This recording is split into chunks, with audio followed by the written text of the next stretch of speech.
মারহাবা মারহাবা।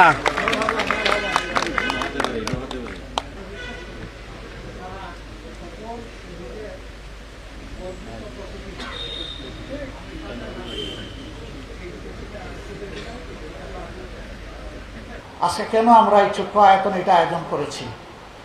আমরা জাস্ট আয়োজন করেছি বিবেককে একবার একটু ধাক্কা দেওয়ার জন্য। এটি সমস্ত জনগণের জন্য খোলা, যে আসবে ওয়েলকাম। এখানে কোনো ফিল্টার নাই, রেস্ট্রিকশন নাই।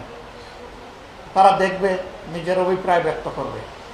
এই উপলক্ষে আয়োজনের পক্ষ থেকে একটি প্রতীকী চিঠি, শহীদদের চিঠি, আবু সাঈদের চিঠি জনগণের উদ্দেশ্যে দেওয়া হয়েছে।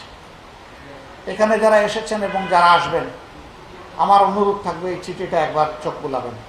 চিঠি হয়তো অনেকের কাছে ব্যক্তিগতভাবে গিয়েছে, কিন্তু এই আয়োজনে একবার চোখ বুলাবেন।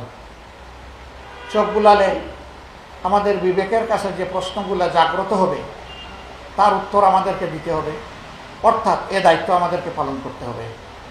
আমরা অঙ্গীকার ব্যক্ত করছি এই দায়িত্ব পালনে আমরা বদ্ধপরিকর। আমরা কোনো লোক এবং কোনো ষড়যন্ত্রের কাছে মাথা নত করব না। আমরা মাথা উঁচু করে জনগণের জন আকাঙ্ক্ষাকে পূরণ করার জন্য, অর্থাৎ গণভোটের গণরায়কে বাস্তবায়ন করার জন্য আমাদের লড়াই চলবে এবং আমরা আত্মবিশ্বাস ইনশাল্লাহ আমরা বিজয়ী হব, জনগণ বিজয়ী হবে। এই লড়াই কোনো পরাজয় নাই, কারণ এটা কোনো দলের জন্য নয়, এটা ফ্যাসিবাদ মুক্ত আগামীর একটা বাংলাদেশ নিশ্চিত করার জন্য এই লড়াই। ফ্যাসিবাদ মুক্ত বাংলাদেশ যেদিন গড়ে উঠবে, জনগণের বিশেষ করে আমাদের যুব সমাজের আকাঙ্ক্ষা সেদিন পূরণ হবে। এর আগে আল্লাহর কসম পূরণ হওয়ার কোনো সম্ভাবনা নেই।